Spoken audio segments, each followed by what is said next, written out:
Game 3, any thoughts of where we might be going for Game 3? No, I'm not even going to postulate. I just want to know. Throw it up there. Hit me with it. I don't have that power. Only you do. Darn it! Twice I've been given Gilly responsibilities. What is this? Team Freedom and the map. We only got it's the not there. It's not there. There it is. I made him panic. I broke everything. Team Freedom is going to be taking us to Cursed Hollow. We've got it. We know. Any thoughts on Cursed Hollow? Nothing stands out to me. No. Let me look at some records to see if it stands out. Not for No Tomorrow on Curse. Team Freedom? Nope. No. So, another game where we can walk into it with the mentality that this is probably a 50-50. Last time that happened, I talked about it. I thought Freedom just flat out drafted so very well. That of No Tomorrow, but also we just talked about this, Cassia in both the series or both the games so far here today. Both teams have played her. And she just hasn't been doing too well. You know, she's not looking too good. So then it's like, now do we still see Cassia? It's weird because with the new meta, now you get to see the test of like when they had the false positives, is like how good is Cassia maybe? And if they are like, no, she was that good. We just misplayed. We've got to play better. Or if you rid of it. Because for me, I would rid of it if I was these teams with so much on the line here because not the strength of the hero, but working with the hero. I think that's one thing that's really underestimated, especially with new metas, is we get these new heroes all the time. And Cassia could be phenomenal. She could just be game-breaking. But it doesn't change the fact that that changes how you open with your initiations, that changes how everybody moves in, unless she has a press the R button and everybody on your opponent instantly dies for the rest of the game, period. It's hard to work with her. You can't just blind pick her. You have to get that practice, get that work with her as a hero. Yeah, this is the first time that she's been available in HGC, and it's only a week between the different patches. It may not be enough time for these teams to have fully adjusted to the synergies with Cassia. So given that No Tomorrow is going to ban Abathur, Team Freedom takes out Muradin once again. Team Freedom feels like they have found the hole in No Tomorrow's lineup. And it is the Muradin ban. By the way, No Tomorrow going with the Dahaka first pick. Gonna put more emphasis into the global game.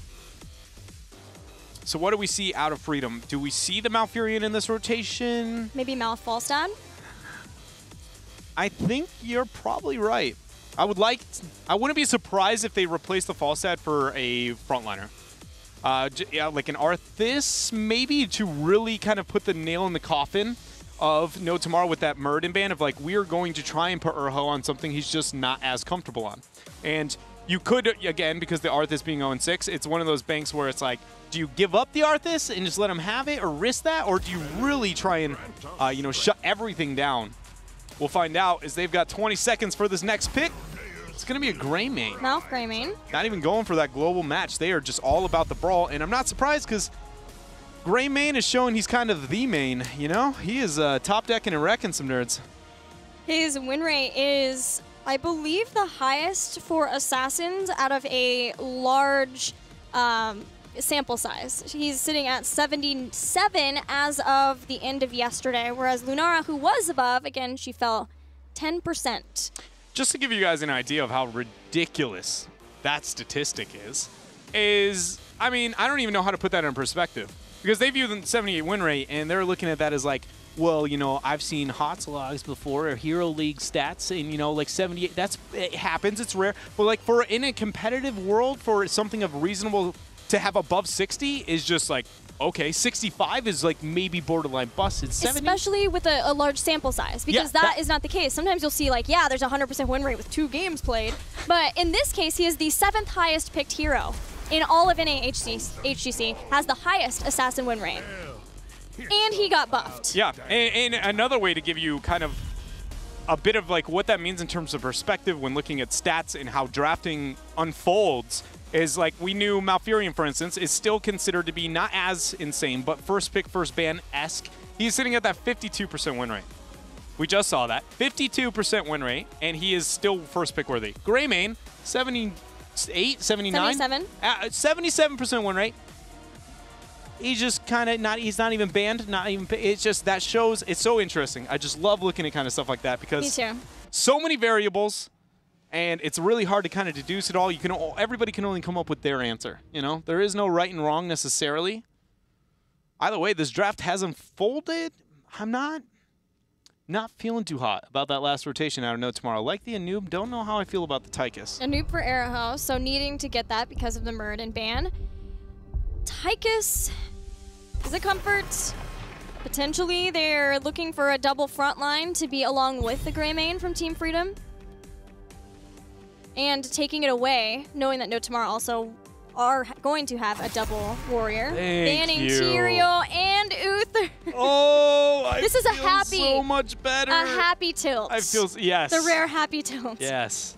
I was going to die a little bit on the inside. I don't know if anybody remembers this, but Tyrael's kind of a hero in the game that is insane. It's a good map for him. It synergizes with Freedom's comp. We saw it happen yesterday where I was like, oh gosh, the Gray Main Uther, you have to ban the Tyrael, and it just, even with Judgment, they didn't even take Sanctification. He has boss and they control. were bodying people. So it's just, I thought for a moment, No Tomorrow, if they let it through, I was just like, how many times do we have to witness the power of these two together? It seems it's been enough. Right, for now it has been, very much so. Freedom for the next 2 rotations in their draft. What do they want? They're facing the double warrior. They've kind of got the advantage when it comes to supports. So now, how do they want to rid of these 2 melees? Zugrug still needs a hero, possibly Varian, possibly there's still Arthas too, if he wants to be a strong frontliner that's slowing down the melee heavy composition of No Tomorrow, but no, playing Varian and Falstad. I really like what Freedom did, and I don't know if No Tomorrow is going to take the trap. There's a hero that No Tomorrow might want to pick, possibly. Zeratul. It doesn't fit their composition perfectly, but it does have a spot. And if they move into that, the Varian Falstad rotation, because if that Varian wasn't picked there, the Zeratul makes a lot more sense in their comp, even with the double warrior. Just because the squishy backline, having the Falstad, a global on Cursed Hollow, it works really well. But by picking the Varian there and then picking the Falstad, it's like, here's the Falstad, but it's like you don't want to pick a Zeratul into the Varian. It was just, it's a nice, if that wasn't in the same rotation, this draft could have been very different. Would have been very different in adjustments to that. Now it really deters that, so what is No Tomorrow going to do? Support? Rhaegar? But what is Tiger the backline? JK and Trees. Trees suggests there's still Lunara. I think they're going to pick Lunara this time. Zarya? Oh, there it is. And a Lucio! That's the second Lucio ever from Tiger JK? Yes. What? And there's the Zeratul last pick for Freedom. All right. So, No Tomorrow mixing things up, breaking it down with the Lucio. And then a pretty standard composition come out of Freedom. Very melee focused, death ball-y. What do you think? That was, after the theory crafting, you and I kind of threw around after game number 1 and 2.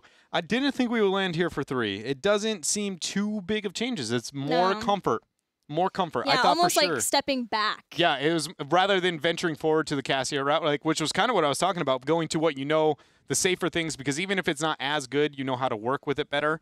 But it does, you know, is that good for No Tomorrow? Because I don't know. It's hard because they've had such good success recently that it's hard to be like, no, that isn't good. Yeah, I would say looking at the 2 drafts, No Tomorrow's draft it doesn't feel whoa. It doesn't have any sort of whoa factor for me other than seeing Tiger JK play Lucio, which has just not been a thing so far in part 2. But for Team Freedom, you look at the battleground, you say, okay, we're going to Cursed Hollow, and they have Gust, they have Void Prison, they have Twilight Dream, they have these big heroic abilities that have found a lot of success. And if we are taking a step back from both teams to before the 2.0 patch, the switch to that, I would give that to Team Freedom. Yeah, no, I very much agree. When it comes to like the wow factor of Freedom's composition, like the only hero on that composition that I kind of don't love is the Varian on his own. Like it's one of his best maps. You know, the fact that laning isn't that important, and it sets up a lot for the team in kill potential. But every other part of that comp I look at, and I'm just like, woof. You know, it's that good. It's just a you need to qualify if woof is a good or a bad thing. It's like it's a good thing. It's a good thing. It's intimidating, right? It's just like, holy cow, what they can do with this comp. It's just, they have so objectively powerful tools to where it's really hard to look at No Tomorrow and be like, you got this. It's not impossible because Freedom doesn't have too many synergies across the board. Not bad, but not great. They just have really impactful R buttons. And that alone, if a team has all of those and the other one doesn't have that, most of the time it does hurt them. Especially with boss control. Yes. To add to that on Cursed Hollow. Well, let's see how it's going to happen, how it breaks down as we go into Cursed Hollow for Game 3. Did you get my Lucio joke? I did. I wanted to laugh, then I thought, you know, it wasn't that good, you know. Thanks a lot. It's one of those things where I'm trying to make sure that I don't reward too much, you know what I'm saying? You only reward the good jokes? Yeah. With a response? Yeah, exactly. Dignify. That's the War Pig spray, isn't it?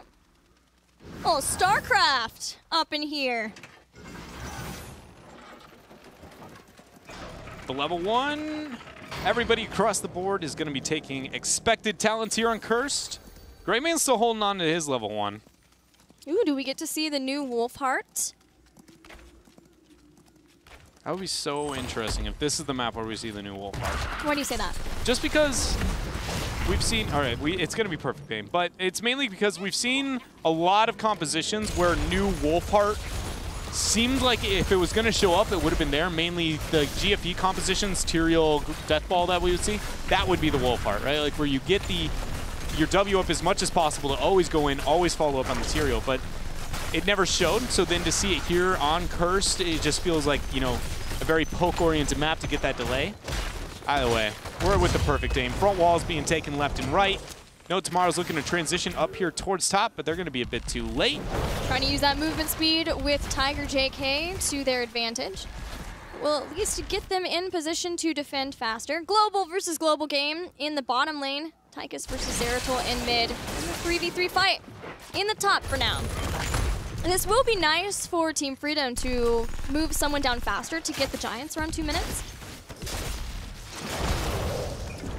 Sugrug, it goes in, the root follow-up from Collusion, but Tiger JK scooting and booting out there. Oh my gosh, that knock-up burrow charge from Airho. And what I did want to note is the fact that instead of walking to the right, Lucio actually walked down. If he had taken even half a second longer of moving to the right-hand side, he would have been in auto-attack range and died. But the fact he moved down allowed a new Barak to actually get a half second of body block, which knocked outside of auto-attack range and keeps him alive. It's the small things. You know, it's about that sidewall. I'm telling you. There's a lot more to do with sidewalls in this game than people give credit for. Barrel roll, drag, dream. And now both teams have rotated to get the Giants as they spawn. I thought it would just be a solo Greymane, but Collusion's going to join in there. So now it comes down to RNG. Where is the first tribute going to spawn? I am going to say bottom. I will say top. Okay, okay. I was about to troll you and ask if you're going to do left or right to try and bait you into it. But, jerk. you know, I went for it. Only center? Yeah, it's only center in the first tribute for anybody at home who doesn't know. And it can spawn up on top and bottom. You actually can predict, with a heavy air quote around that, certain tributes. The first one is always going to be that. We'll talk about it. We'll see if we can get a predicting of one of the tributes here in this game. Either way, the gank down below, no interrupt onto the barrel roll. Never lucky. If he had gotten the interrupt, could have been a kill, but... I'm talking about the tribute spawn. Oh. That's a good call. You done goofed. All right, so we've got bottom mid for the first tribute. That means the Giants up in the top lane will push harder for Freedom with everyone rotating down, but Tychus is going to remain in the lane, and No Tomorrow straight up giving up this first tribute.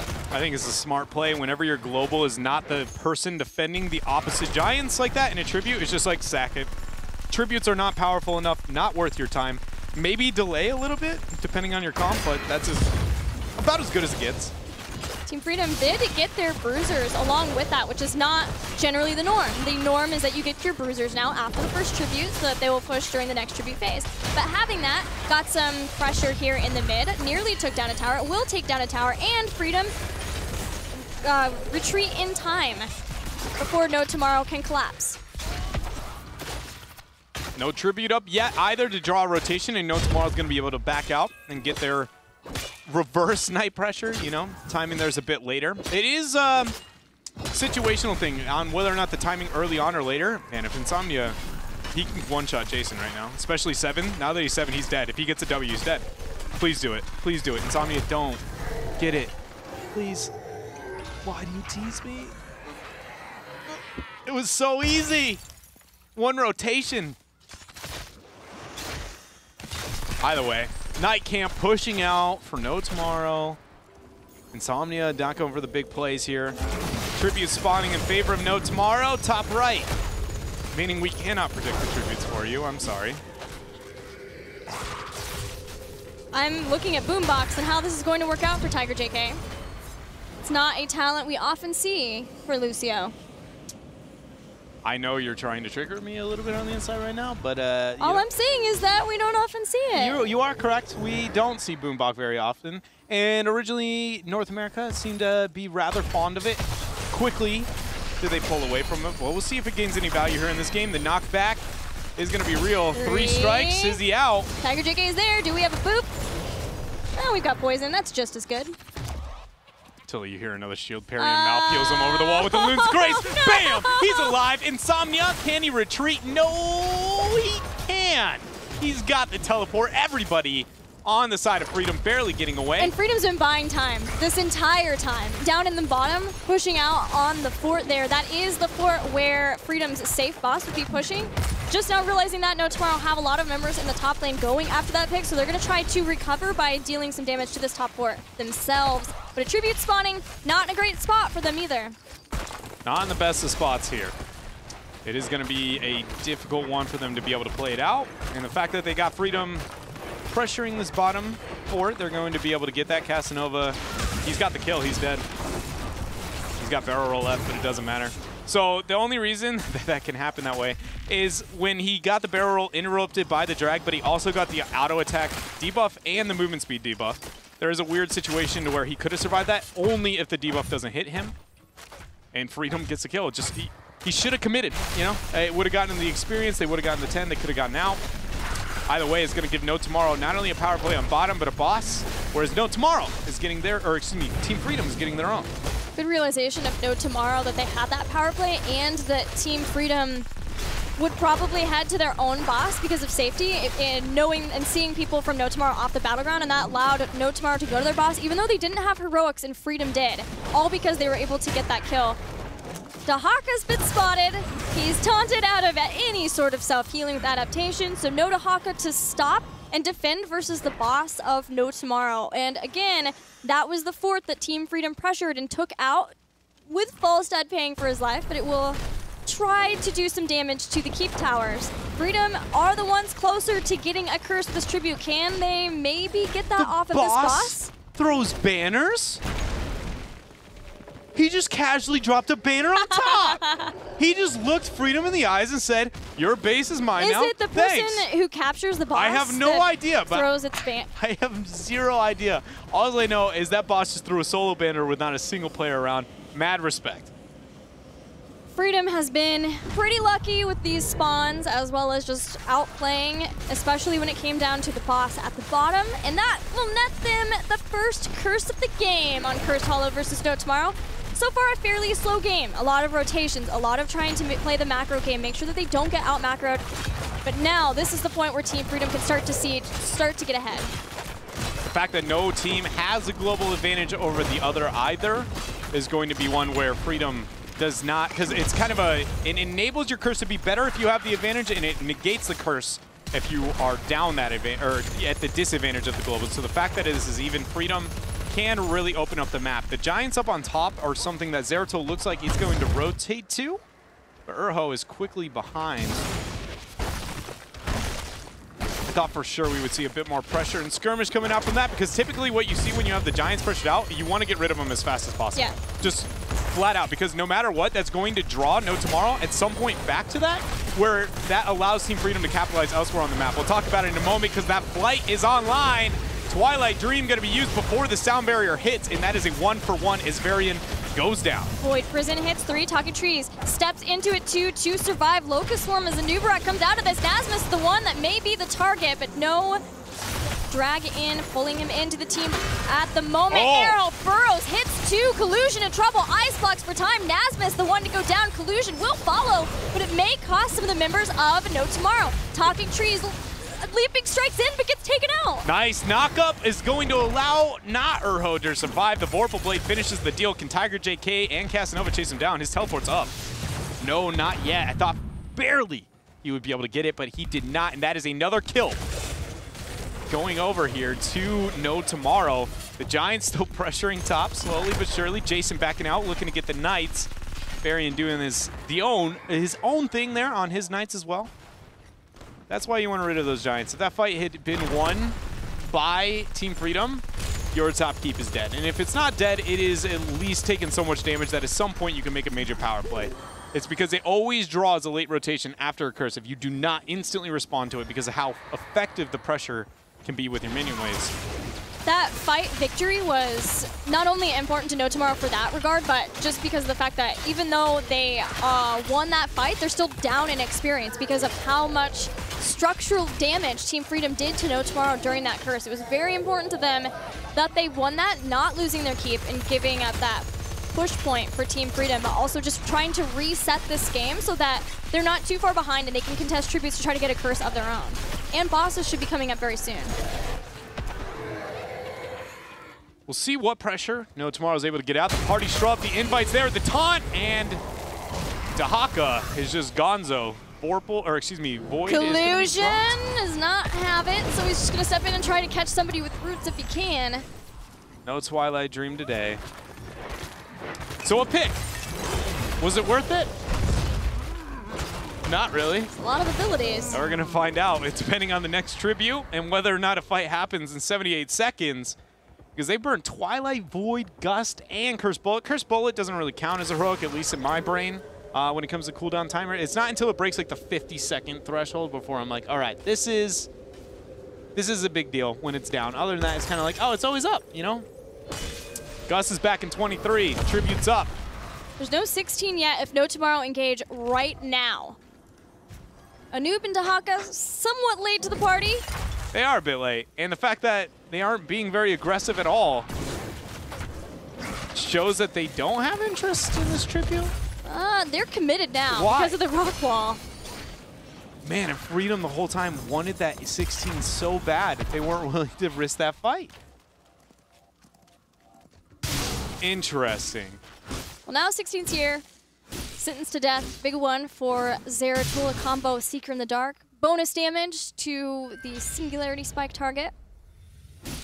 Executioner has been the standard now for Greymane for quite a while. The flight down for Falset onto the Dahaka, looking for the pick. He met it with the drag. Casanova, you know everybody's flanking you, right? The bait. The bait is real. But the rest are here too. Taunt catches Tiger JK. We're going to have a brawl. Whether No Tomorrow wants it or not, they feel committed to this. Can they drag and catch? They do. Oh, wins in time. Freedom trying to force with that 16 talents here advantage. And even when they were given a fight, didn't want it. This is really scary for Freedom. That's the second fight in a row they have gone way out of their way to not take. It seems panicked almost, as if it's like, how do I say this? They are never going to take a fight that they aren't confident they'll win.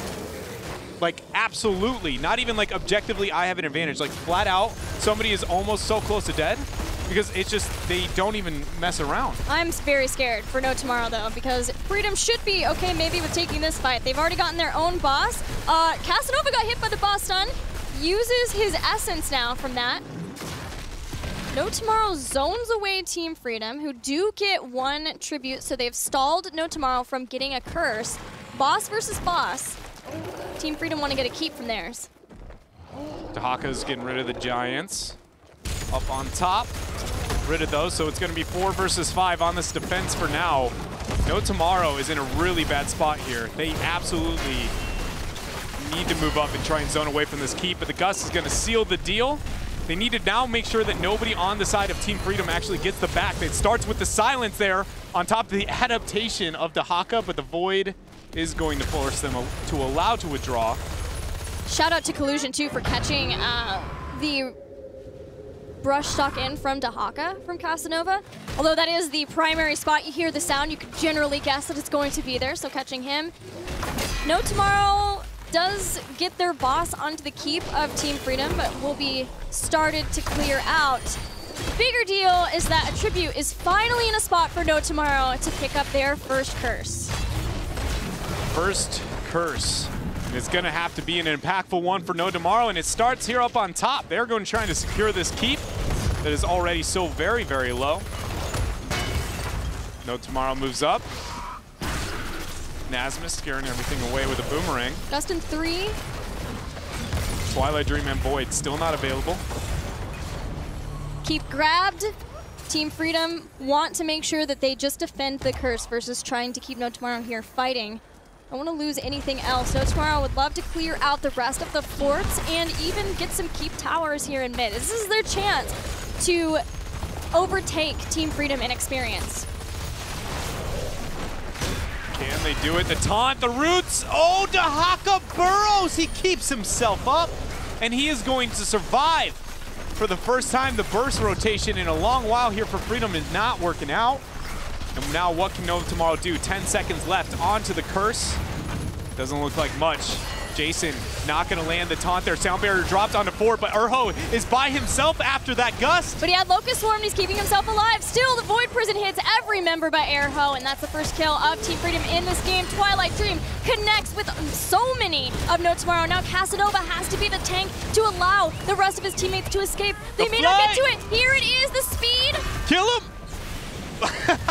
Tiger JK goes down. Talking Trees is barely going to be able to scoot his way out of here. I thought for sure that would be a minimum of a double kill. So can the two-man defense squad of an Odinless Tychus and a Lunara stop this five-man death ball of Team Freedom? I don't think so. He's trying to dismount and slow down. 20 seconds until a Nubarek's back. Taunt hits. Not Tychus now. blown up. Only Lunara remains for No Tomorrow. Team Freedom, despite sitting through that last curse, able to take out the keep earlier on, keep control of this Curse Hollow game, and get 2 victories in this best of 5, looking toward one more to ensure that No Tomorrow goes to the Crucible. That was just awesome to see out of Freedom. I'll be honest, whoa, that was Dreadception. But anyways, no, it's just that You're getting very sleepy. I was getting a bit. It's hard for me to put faith in Freedom, I think, is what I'm trying to say. After part 1, the ups and downs, it's just a team that once they show good signs and a positive, I always go, wait a minute. Do you really want to put your heart out here with these guys? You know?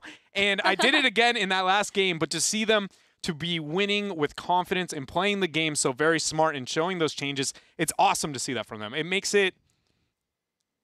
me more willing to put my heart out there, but I feel like it's still moving forward in the series. It's just going to be ripped to shreds. It's Team Freedom, don't break Dread's heart. No, don't. Keep it like this, you know, nice and together, please. Unbroken, yes. I think is the word you're looking for. Yeah, it seemed like there was some passivity for a little bit in the late game from Team Freedom. Yeah. And it seemed worrisome. It allowed No Tomorrow to get a curse, but solely because of the earlier game where Team Freedom distracted No Tomorrow long enough to get that bottom fort, that continued to be an issue, that lane for No Tomorrow. And there was there was a weird scenario where I didn't talk about it at all because there was way too many other things happening at the time, but No Tomorrow in that game forfeited a lot on their curse because they... Okay, so both the bosses were captured, and we saw the 5 people go bottom to get rid of the boss, and then the solo boss 13 minutes in was pushing up on top. Dahaka, they're going to lose bottom keep no matter what. If 4 people move up to your keep with a boss that late and there's no front wall, it's going to die. And they lost it. But Dahaka